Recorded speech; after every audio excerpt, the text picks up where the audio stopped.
Hi mga mamshis!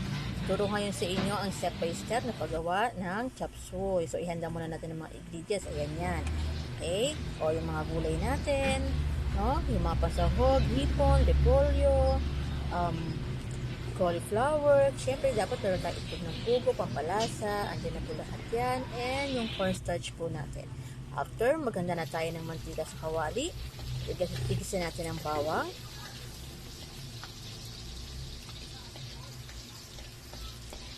Kailangan mag golden brown lang ng konti at saka natin ilalagay ang sibuyas.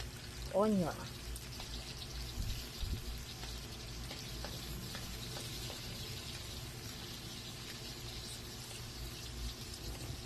So pagkalagay natin ng onion, ilagay din natin ang ating pork para magkaroon ng lasa ang ating chop suey.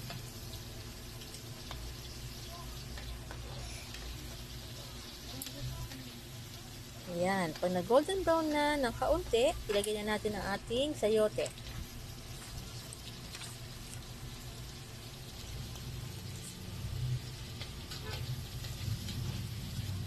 Pagkalagay ng sayote, ihanda rin natin ang ating oyster sauce. Carrots, para mas malasa ang ating chop suey. So, depende na sa inyo kung anong oyster sauce sa brand ang gusto nyo gamitin.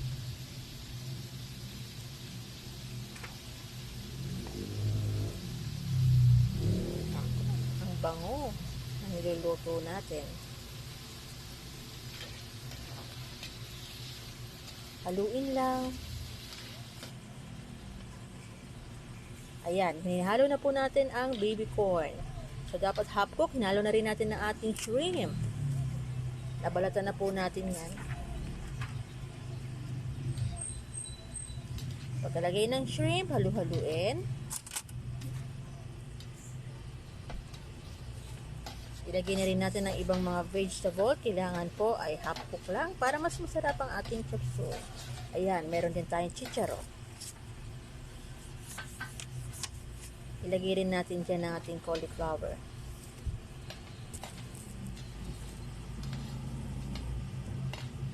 Bell pepper.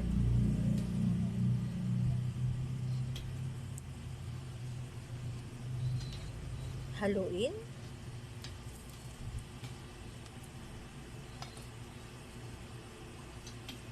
Ilagay na rin natin ang ating pugo. Hindi dapat mawawala yan dahil yan ang gustong-gusto ng mga kiddos.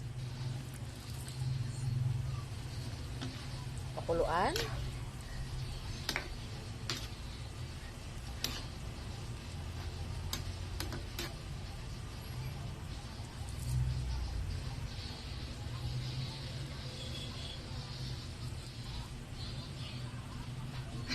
At saka natin ilalagay din pag medyo luto na ang ating gulay, yung cornstarch at ito na mga mamshis ang ating chop suey.